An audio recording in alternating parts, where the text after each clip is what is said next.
This episode of Unqualified is brought to you by McDonald's, proudly serving communities since 1965. On the drive to and from my parents' house in Washington State, we almost always stop at two particular McDonald's, one in Salem, Oregon, and another in Eureka, California. At the moment, we are in the parking lot of the Salem location, and I just finished a Big Mac and fries. Even though we are just passing through, I appreciate the familiarity and feeling of community. The other day, I was looking through my mother-in-law's photo album and came across a photo where she and her friends are standing in front of a McDonald's wearing their cheerleading uniforms. I usually call my mother-in-law New Mom, but her name is Marcia. Under the photo, Marcia had written a note, and I talked her into letting me read it here. San Bernardino, California. I have so many memories of this McDonald's over the years. My father took me there on what I think was opening day. What a thrill it was as a young girl to order a chocolate shake, hamburger, and French fries. Then there was the time when my cousin Hinda and I were given a tour and allowed to take dill pickles by the cupful out of a huge barrel. We must have eaten 100 pickles each. Everyone in my family knows the story of how I accidentally missed the ketchup container and dipped a fry into my milkshake. Now when I dip fries in my shake, it's on purpose. I remember when I was 12 years old, my mother and my cousin Noel Novak, Larry's brother, picked me up from dance class, and we went for dinner to celebrate Noel's graduation from high school. Years later, when I was in high school, we would go to McDonald's every Friday night after the football game. I wish you could see this photo. Marcia couldn't remember if they won the game that night, but everyone is smiling as if they did. Wherever your local McDonald's is, there's nothing better than that wonderful feeling of community. Well, maybe that feeling is tied with eating a Big Mac. McDonald's, I'm loving it.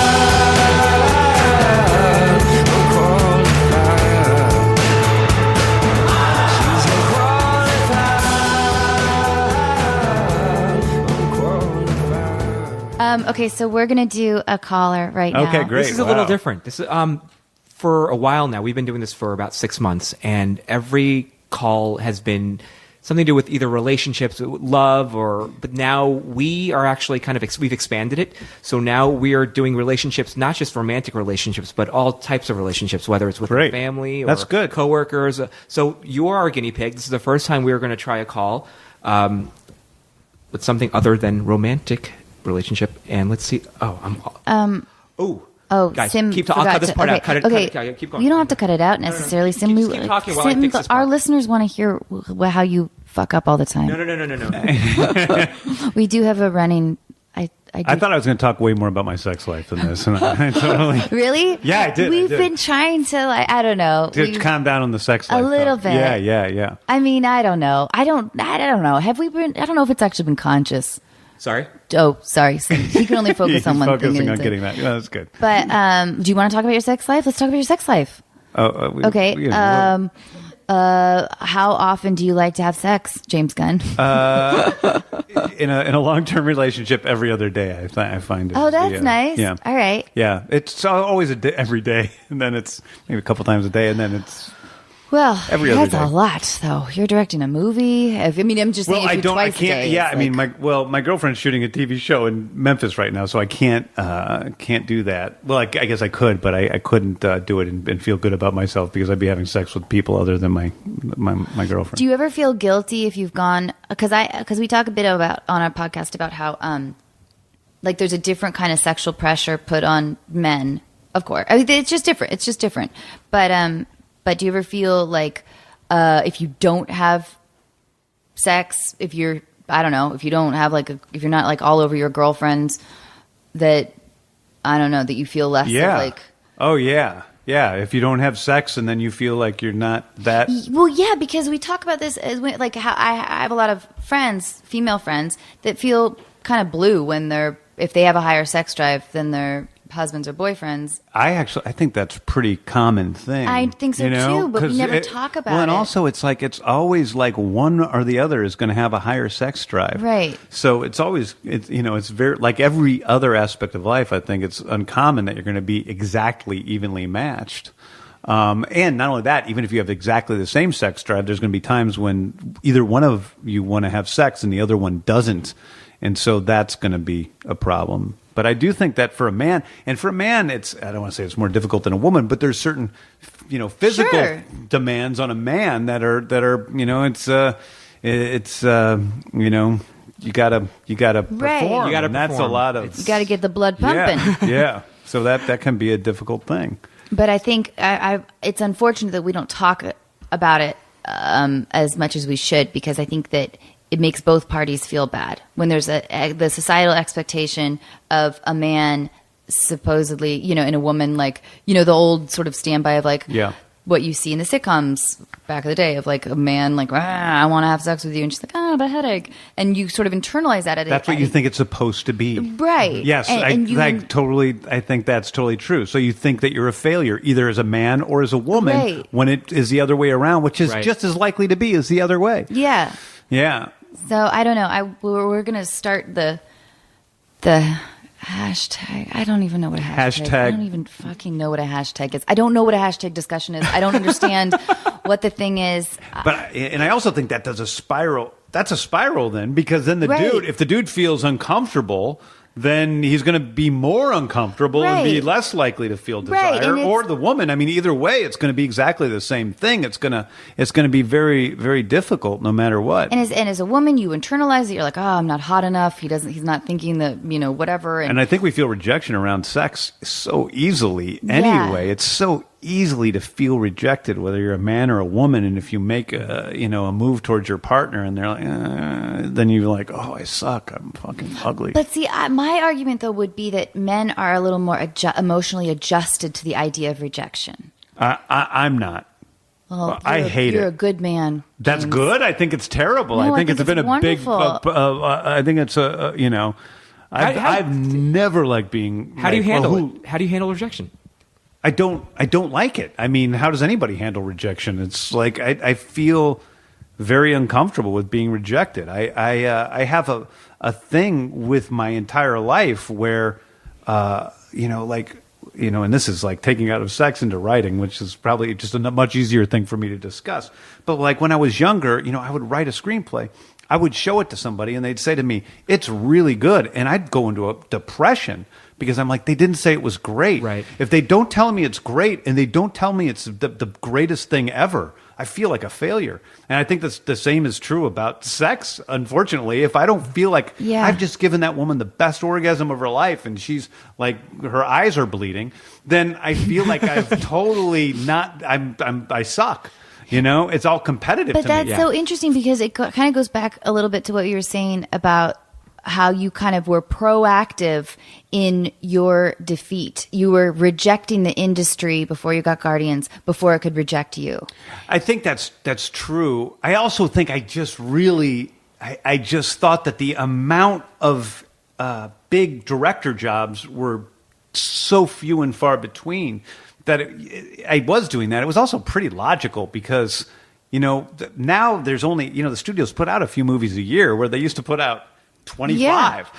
I went through the same thing, James. I wanted to, after I had Jack, I felt like I wasn't getting auditions. I wasn't getting the roles. I went from being able to produce and star in The House Bunny, which was a big coup for me. And then sort of the jobs were kind of just drying up. And I thought, well, maybe the town views me as a mom and maybe a has-been. And I want to make sure that I read the cues. I don't want to be like lingering in the industry before. Yeah.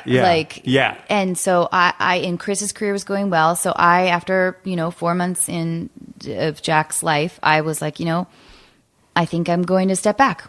I'm going to be a stay-at-home mom.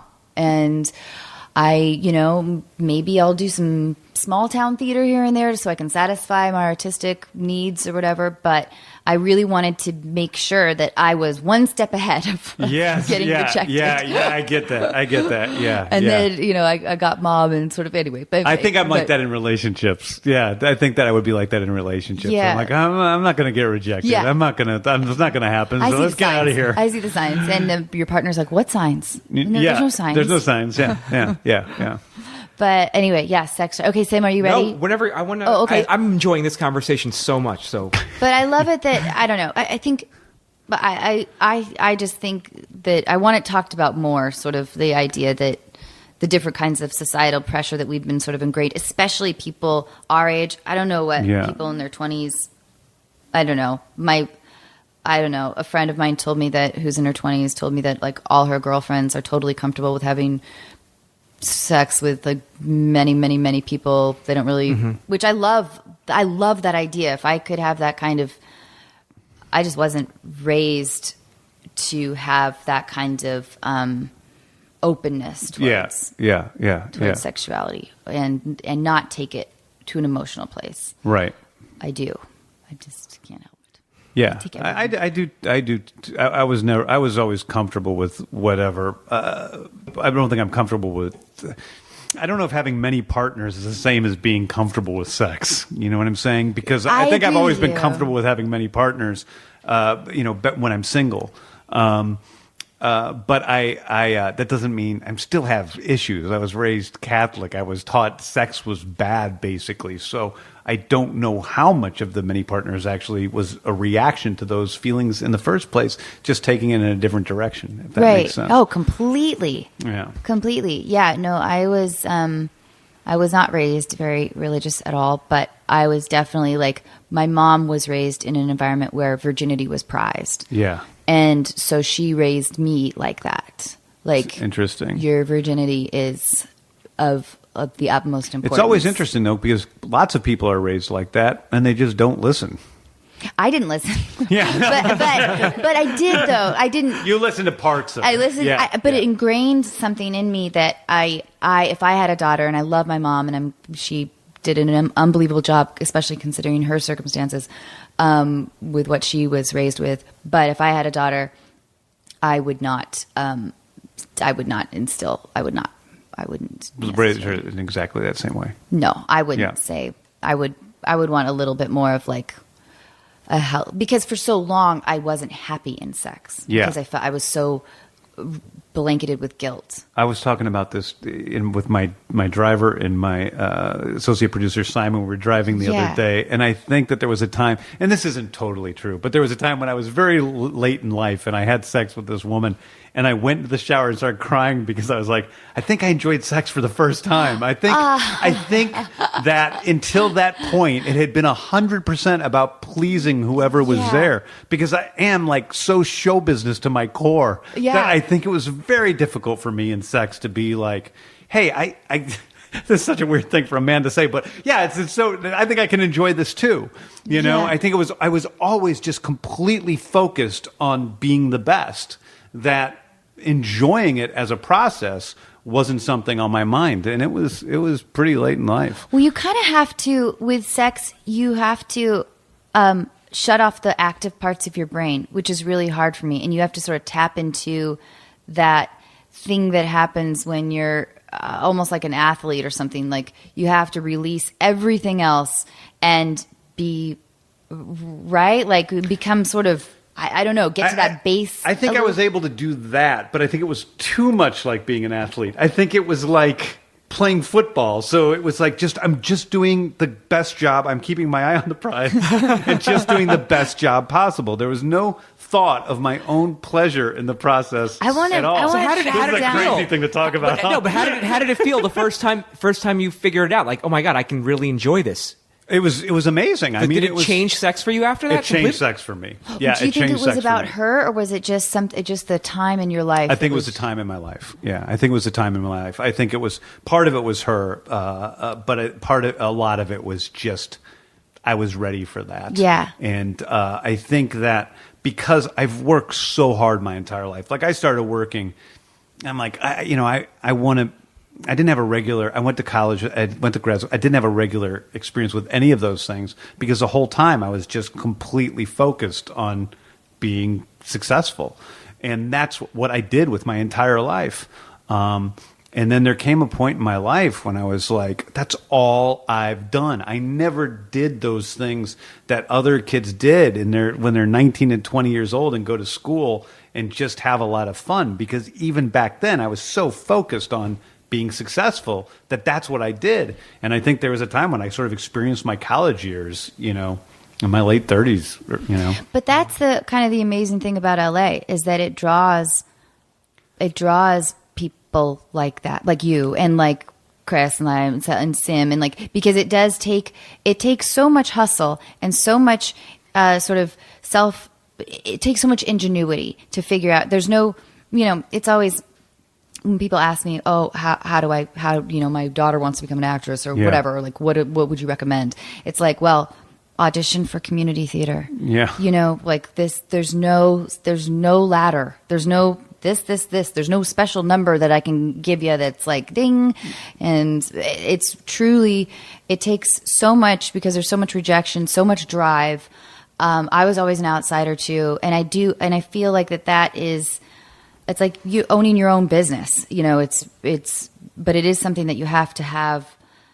It is owning your own business. Yeah. It really is, because that's what each one of us has, our own little business. None of us are, we loan our companies out to productions or TV shows or whatever, but it is us. And I was always very much, I've talked about this on the show, that I didn't have a lot of friends growing up. I started acting when I was 9.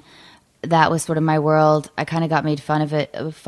Kids would make fun of me because I wasn't a part of their world. And I didn't know how to be either when I tried. It was a miserable attempt. And then I just ended up, I've talked about this before, like hovering around D+, C- social status. Yeah. I was exactly the same, especially in my younger years, before adolescence. Once dating and women came into the picture, I was better at it. Like I was better at that aspect of it, but I was not good at the social game, and I wasn't good at sports. So that was a huge thing for a young boy who was living in semi-rural Missouri at the time, Yeah. All right. Well, fascinating stuff. James, you're amazing. Okay. So we're going to do this caller.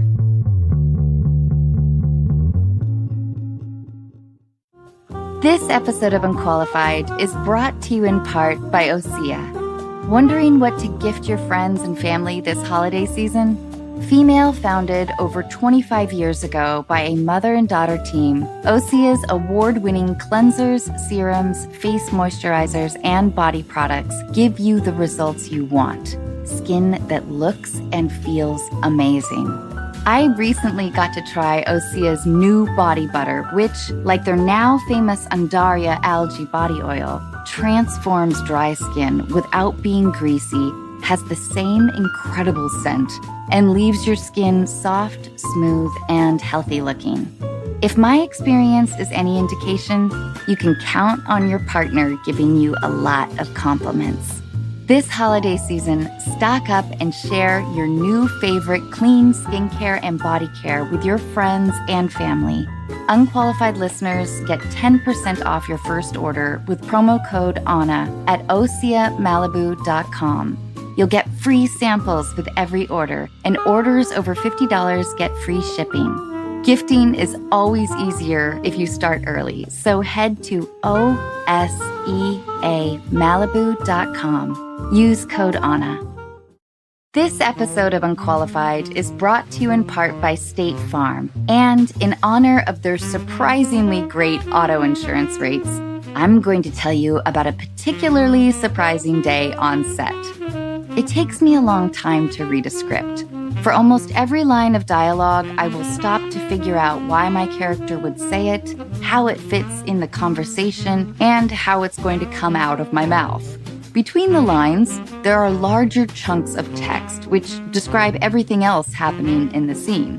Maybe what a room looks like, what characters are wearing, and what they're doing. As I often underestimate how long everything in my life takes, I know I can make up some time by reading those larger chunks a little faster. I got the script for Overboard about 6 months before we started production. I read it in my warm living room, wearing comfortably warm clothes, sipping from a warm mug of tea. Somehow, it never occurred to me that when you jump off a boat in the middle of the ocean, the water is surprisingly cold. And it doesn't get any warmer on take 2. Here at Unqualified, we love State Farm because they provide coverage that meets your needs at a surprisingly great rate. Like a good neighbor, State Farm is there. Call or go to statefarm.com for a quote today.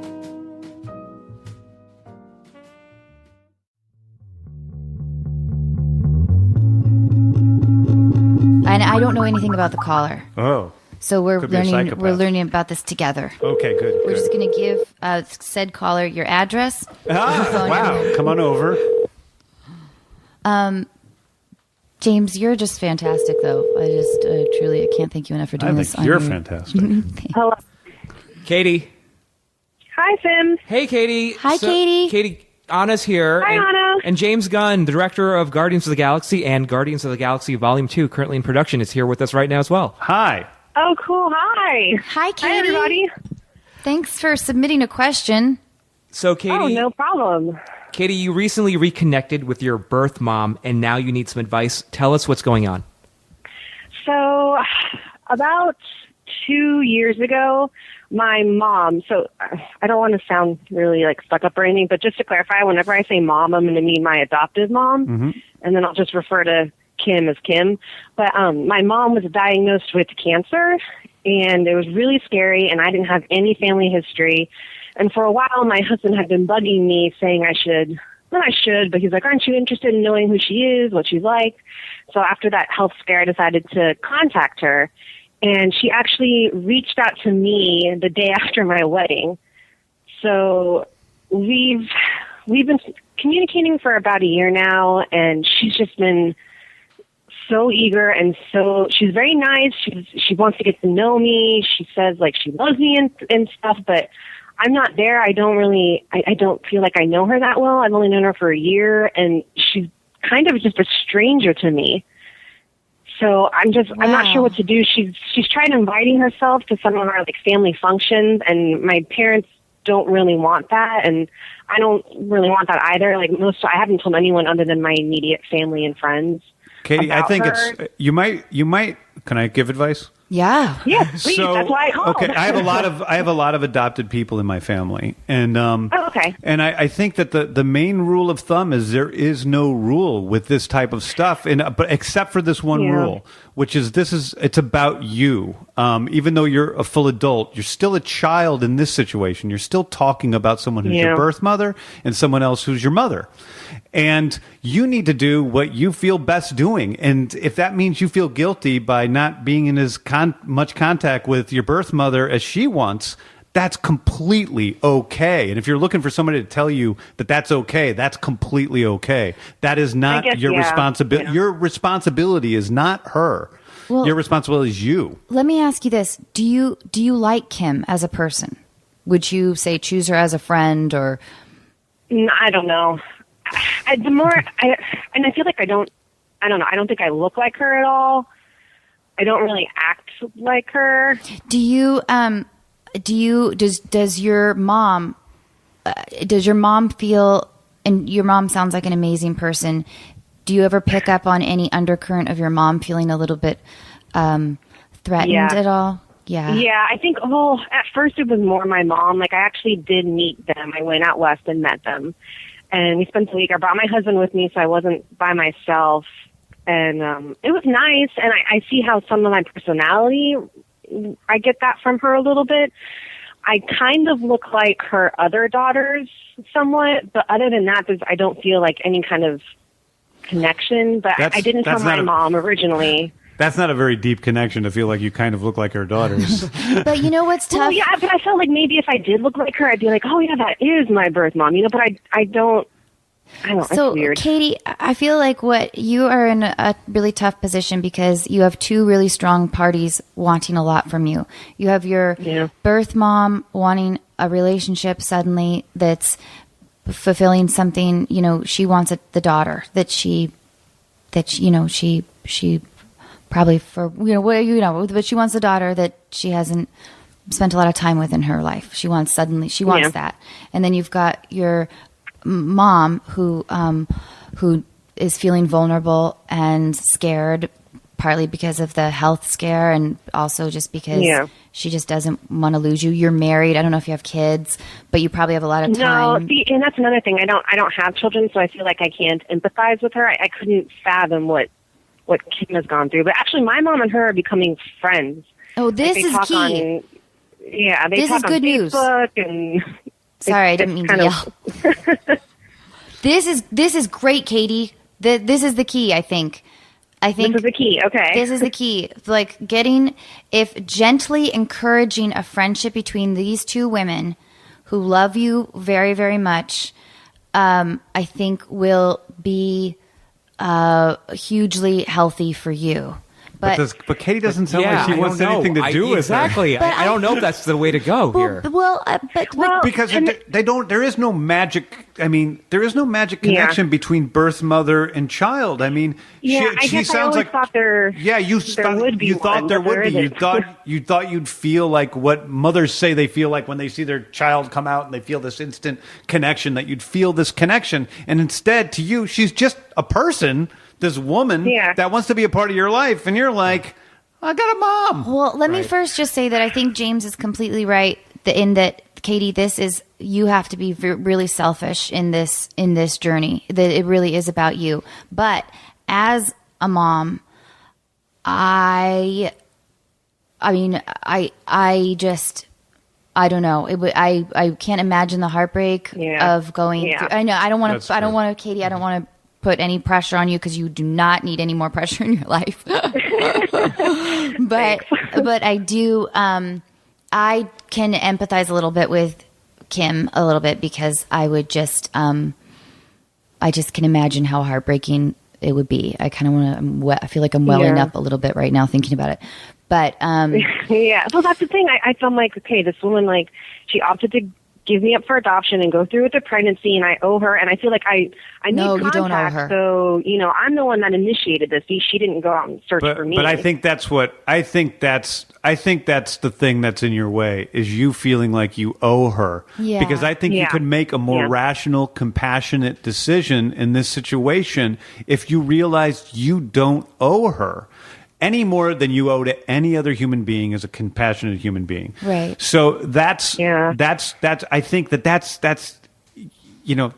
this is not so different from any situation where you're putting pressure on yourself, and then you're not able to either enjoy it or not enjoy it as you would really be, because you're making yourself feel you're supposed to be a certain way, but you're not supposed to be a certain way. Yeah. And you keep saying it's weird, and it's not weird. It sounds very normal considering what the situation is. Good. But here's what I would like to think of, Katie. I feel like here's what I like to think.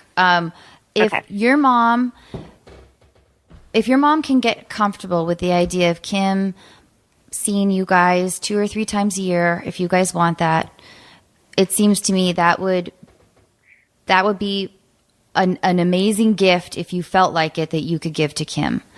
But actually, my mom met her a few months ago, but the real conundrum now is my dad and brother do not want to meet her. They don't even want to talk to her. Oh. My dad barely accepted her Facebook friendship request, so I feel like I'm being torn between the two. I don't know how to gently tell her, listen, you need to back off, because I feel like I owe her. I know I don't, but no, you don't. You don't owe her anything. But I think can't you just are you in email contact with her?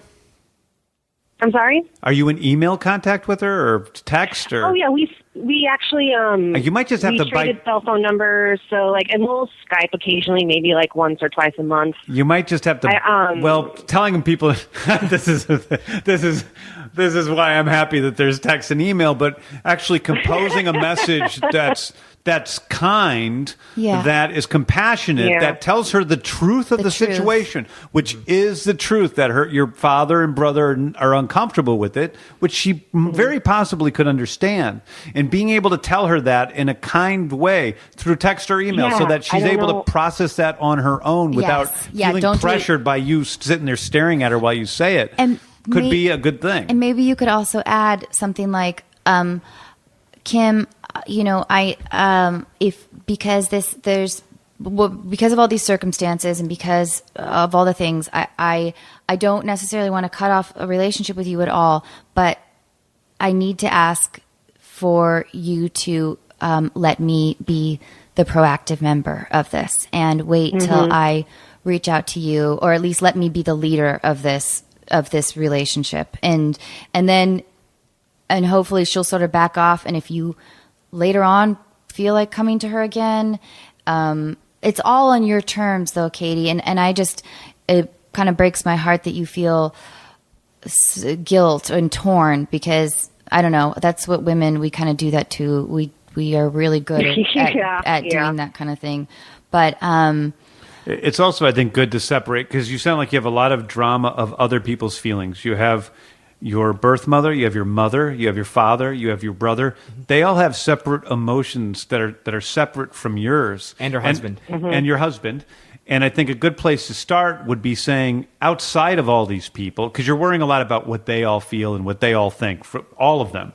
Outside of all of them, with just yourself, how do you feel about this situation? That doesn't mean you need to act in any specific way, but at least you'll have a core of knowing where you come from, what you feel, and what you think about the situation before you start worrying about everybody else. But you're kind of making both those decisions simultaneously. That's why I asked her if she liked Kim. But I think, I feel like there's something deeper in you saying that you don't look like her.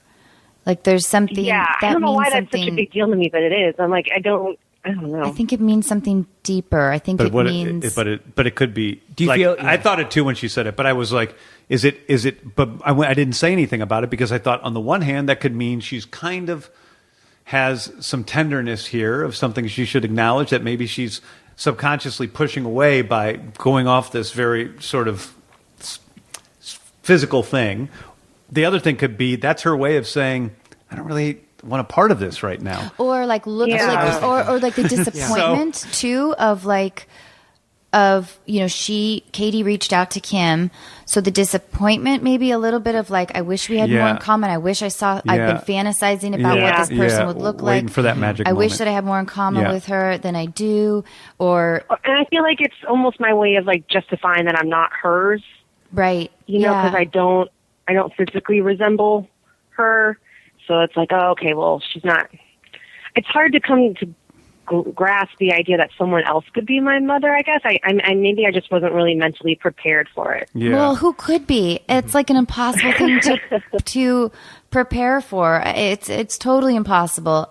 Does your, not to sound too like 1950s, but what is your husband? Does your husband weigh in on this?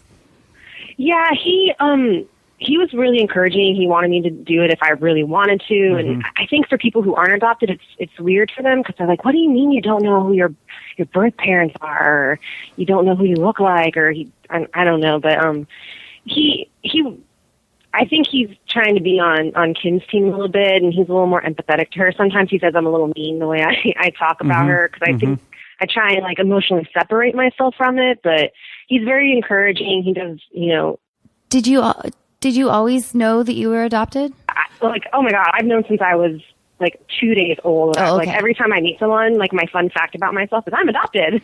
Okay, so your parents were pretty. They want to know what healthy you think about it or whatever. I don't know what the. I can't weigh in on what's healthy and not I think healthy. she's talking to her husband right now. I love that. Yeah. What if fascinating? It sounds like her husband's. Sorry?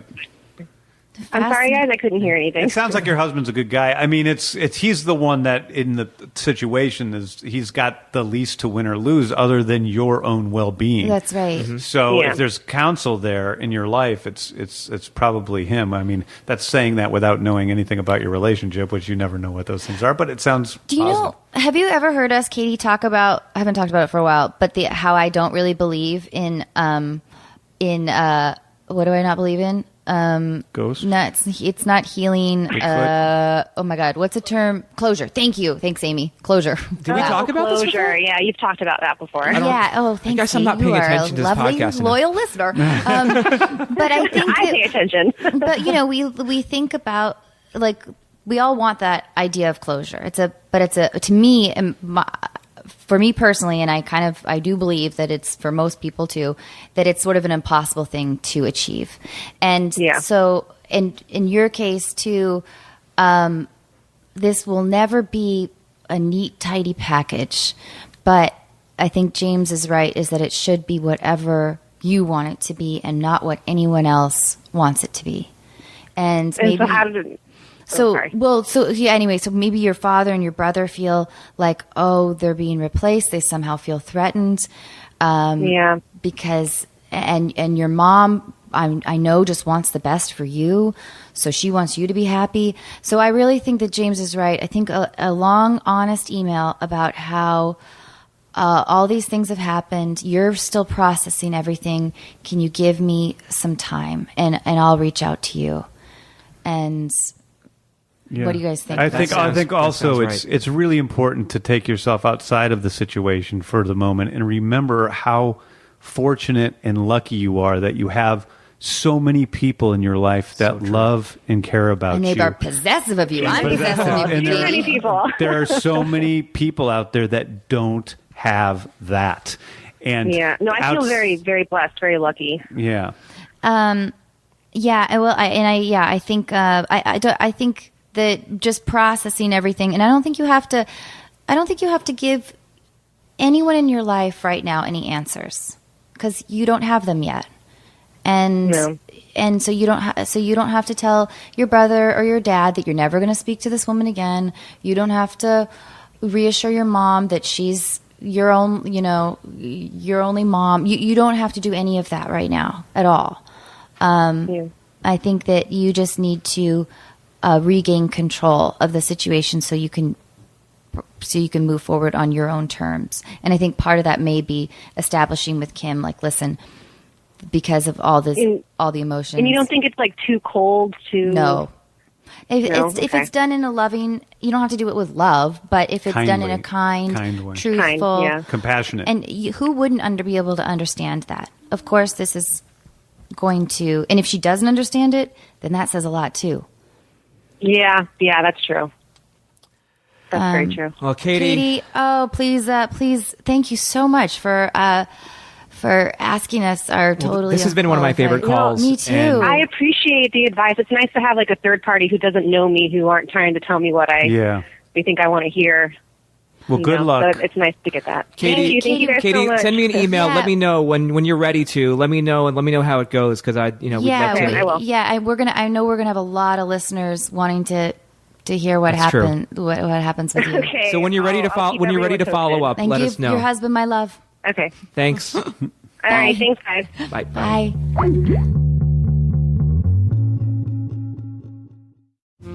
This episode of Unqualified is brought to you in part by Warby Parker. Warby Parker was founded with a rebellious spirit and the lofty goal of creating boutique quality eyewear at a revolutionary price point. Sunglasses, with or without a prescription, start at $95 and, just like eyeglasses, are available through their home try-on program. You just choose 5 pairs and see which ones you like. I was surprised by how quickly they arrived, which presented me with the immediate problem of deciding which ones to keep. I loved all of them, so you can guess what happened. And not only can you feel good about how cool you look, you can also feel good knowing that for every pair of glasses sold, Warby Parker distributes a pair of glasses to someone in need through partnerships with nonprofits like Vision Spring. Offering eyeglasses, sunglasses, contact lenses, and eye exams, Warby Parker is committed to providing exceptional vision care online and in stores. So put your FSA or HSA dollars to good use on Warby Parker prescription glasses, prescription sunglasses, contact lenses, and eye exams. Try Warby Parker's free home try-on program. Order 5 pairs of glasses to try at home for free for 5 days. There's no obligation to buy. Ships free and includes a prepaid return shipping label. Try 5 pairs of glasses at home for free at warbyparker.com/unqualified. That's WARBYPARKER.com/unqualified. This episode of Unqualified is brought to you in part by ZocDoc. Who gets excited about trying a new restaurant that has 2 out of 5 stars? When it comes to finding healthcare, don't ratings matter even more? ZocDoc is a free app where you can compare doctors, read reviews from real patients, and even make same-day appointments. When I finally called to reschedule my dentist appointment, I was told that my dentist had been retired for nearly 3 years. In my defense, parking was a nightmare. Through ZocDoc, I found a new dentist who had great reviews, took my insurance, and whose office was actually within walking distance. I was also able to book an appointment instantly without talking to a receptionist who made me feel guilty about not having my teeth cleaned for 3 years. My new dentist didn't make me feel guilty either, and only suggested I floss a little more often. Whether you need a primary care physician, dentist, dermatologist, psychiatrist, eye doctor, or other specialist, ZocDoc makes healthcare easy. Now is the time to prioritize your health. Go to ZocDoc.com/unqualified and download the ZocDoc app. Sign up for free and book a top-rated doctor who might be available as soon as today. That's ZocDoc.com/unqualified.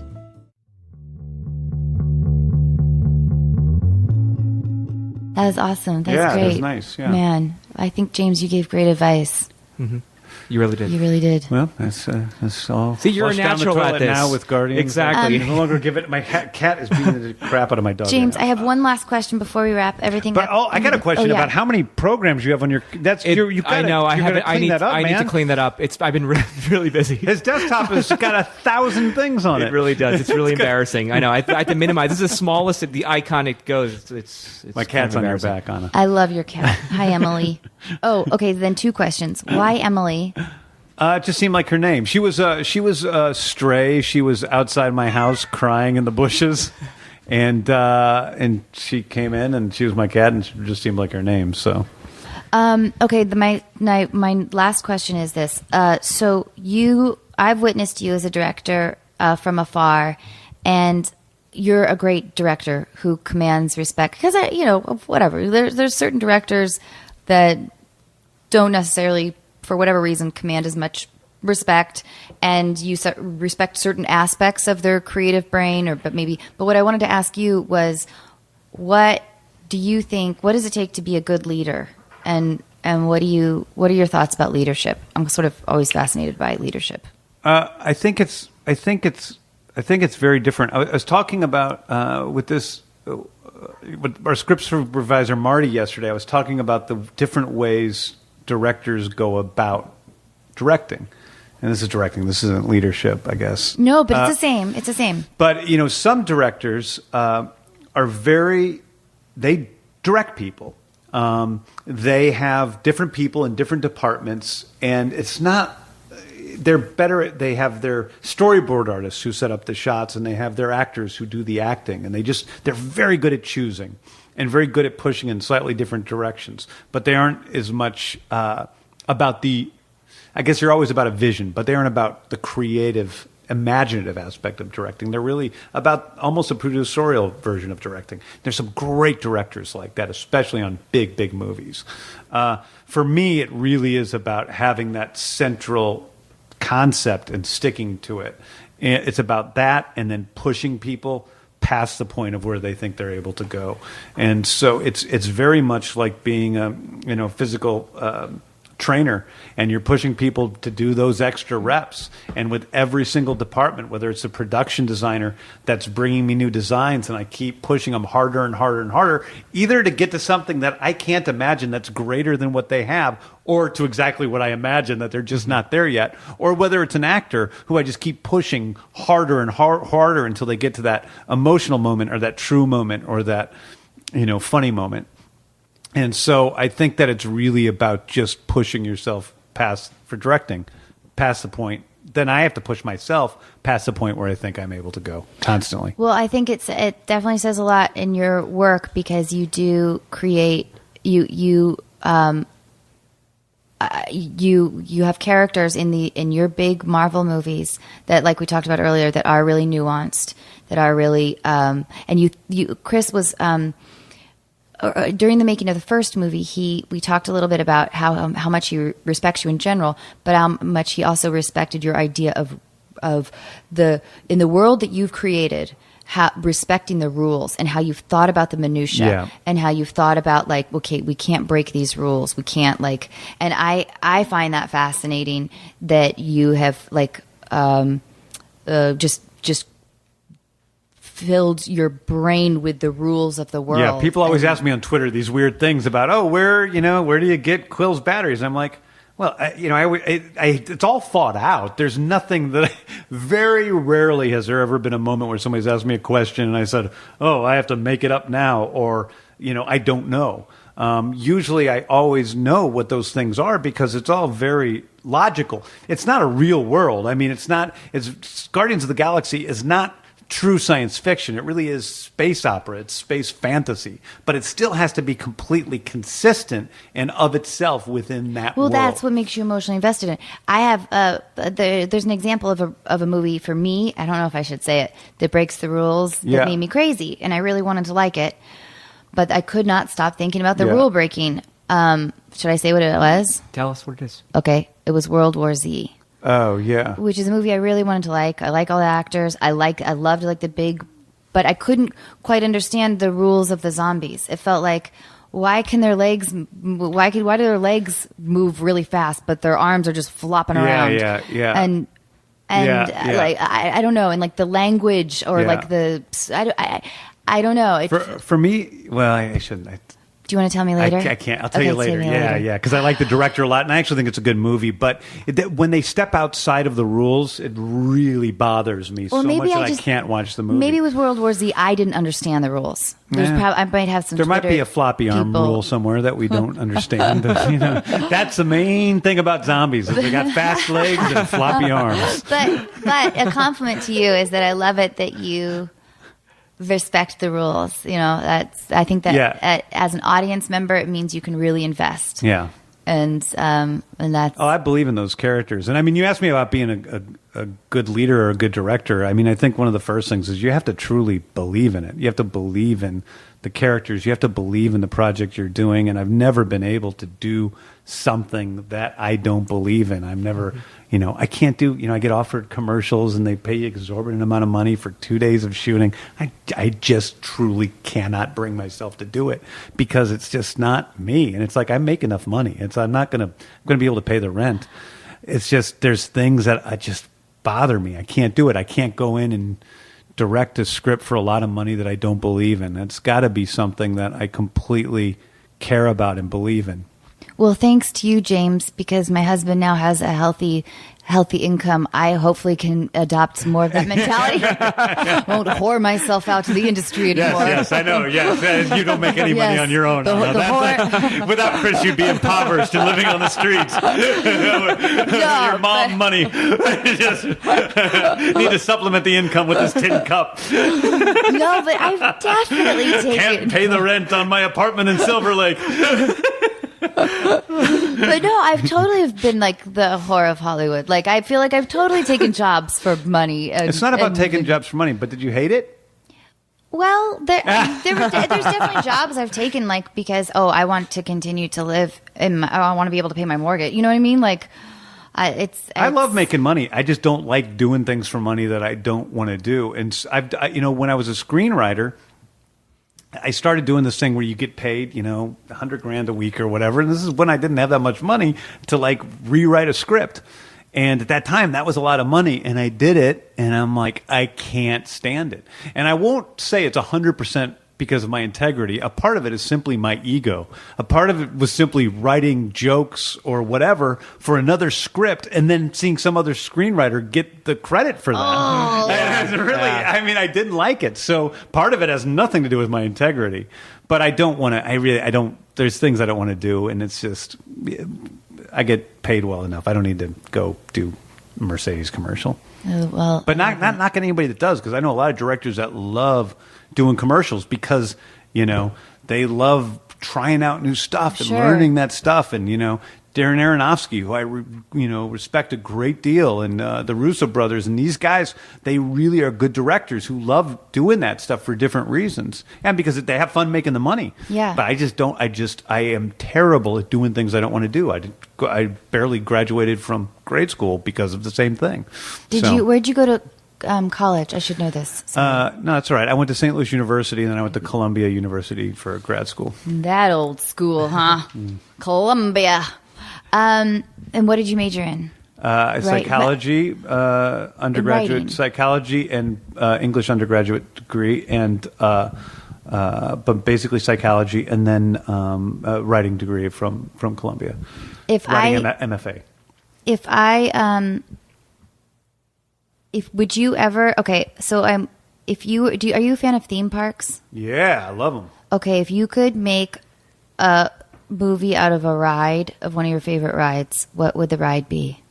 Well, I'm just thinking about Pirates. Pirates was like my favorite ride. So if it had to be something, it would probably be Pirates of the Caribbean. I love it because done. That taps into like the actor character, because there were characters on that. Yes. Those skeletons were like and I love pirates. I love pirates. I love Black Sails on the Stars. If you've seen that show, no, I love it. Oh, it's pirates. Okay. I love them. I love pirates so much. So I would do. Right now, I don't really want to do a Pirates of the Caribbean movie, so I don't. I answer these questions on Twitter about hey, what movie would you want to do? And then I say, I'd like to do this superhero. And then 15 minutes later, my manager's calling and saying, you just got offered this job. And I'm like, I didn't really want to do that. I'm just trying to think of an answer on Twitter.